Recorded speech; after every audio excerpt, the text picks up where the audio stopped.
Graham's GT6 MK3 in for a new bonnet and door shell repairs. Some nasty rot to the top corner there, so we let in a section of door shell from a donor door Spitfire 1500.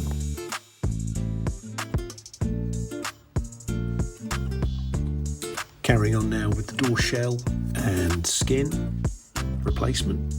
5mm door gap please, or it doesn't leave the workshop. Underside of the bonnet being painted,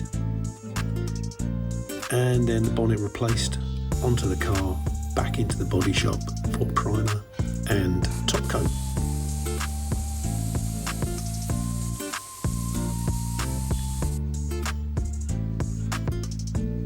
Gas strut kit to stop it flexing, and we're all done.